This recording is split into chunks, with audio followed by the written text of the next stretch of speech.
What's going on, y'all? It's been almost a year since the passing of Kenneka Jenkins, beautiful 19-year-old black female who lived in Chicago during the time of her tragic death. Now, around this time last year, after hearing about Kenneka, I myself became glued to this case, along with the entire city of Chicago. So let's backtrack back to September 2017. On the night of September 8, 2017, Kenneka Jenkins went to a party at the Crown Plaza Chicago O'Hare Hotel, which is located in Rosemont, Illinois. Now, the party went on until September 9th, early morning, like overnight and early morning. Which during that time, somehow her friends ended up losing track of her at the party. Apparently, Kenneka had left the hotel room and was wandering around the hotel very intoxicated. So around 4:30 a.m. on September 9th, they called Kenneka's mother, Teresa Martin, and told her, two of her closest friends called her mother and told her that they couldn't find Kenneka, but they had her cell phone, and they had been looking for her. So her mom told them to just keep searching for her until she get there, which was around 5 a.m.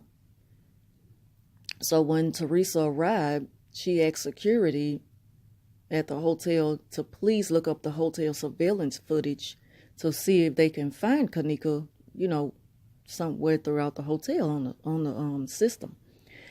So the hotel said it was against their protocol and that she will have to file a missing person report in order for them to do that. So once she did that, it was around later that afternoon on September 9th when the police started to search for 11 hours straight. They even looked at the surveillance for a long period of time with no Kenneka in sight. So around 6 p.m. that evening, Teresa and her oldest daughter went looking around the hotel, knocking at the doors, at the visitors' doors, and, in hopes of finding Kenneka or finding, if anyone's seen her.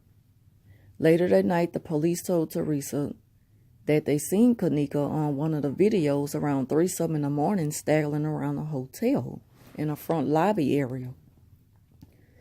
And then sadly, it wasn't until 1 in the morning on September 10th when Rosemont Police Department informed Teresa that they had found Kenneka's body in a walk-in freezer, frozen solid. On September 11th, 2017, this became a nationwide breaking news, and it sparked outrage everywhere.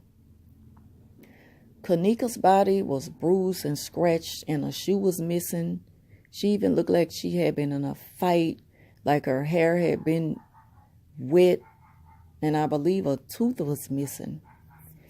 And nobody could convince me that, as intoxicated as she was, and we seen this on a video, once they made the video public, that she locked herself in that freezer. I mean, in her state of mind, there was no way that she was able to even be that strong enough to do so. If anything, someone put her in there or either went in behind her and killed her. So I just sympathize dearly with the mystery surrounding this case at this very tragic moment, because, at that time, my daughter was 19 years old. So all I could do is just, sympathize and just feel for her mother dealing with something like that. I can't even begin to imagine something like that happened to me and my child. On top of the police department trying to convince her and her family that it wasn't an accident, with no evidence to prove that it was an accident. Teresa had also mentioned that there was a camera on top of the freezer door when she first ran in the kitchen to positive ID Kenneka's body. But strangely, the camera had been removed in between that time of the second investigation. So Kenneka's friend, Irene Roberts, who's the one that gave the party at the hotel,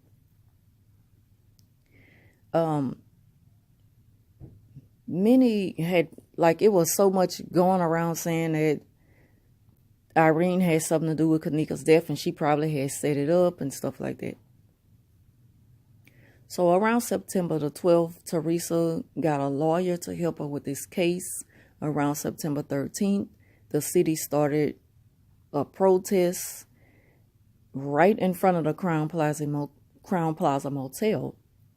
And then in mid-September, the lawyers made a statement that there was never any footage of Kenneka actually walking into their freezer. So how could police automatically assume that her death was a tragic accident and it was caused by her being intoxicated and disoriented?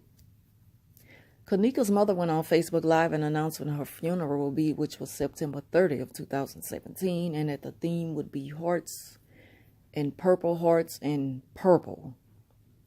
Her funeral was streamed on YouTube, and like over thousands of people attended the funeral, even a few celebrities.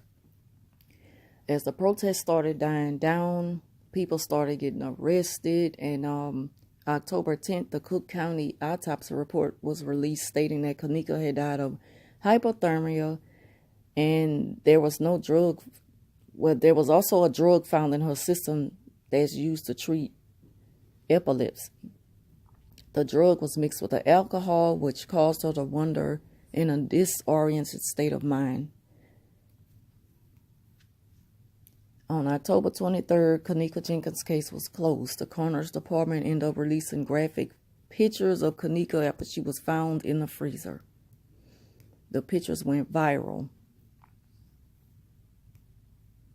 YouTubers everywhere expressed their outrage on these photos, and everyone just started to come up with their own conclusions as to how Kenneka died.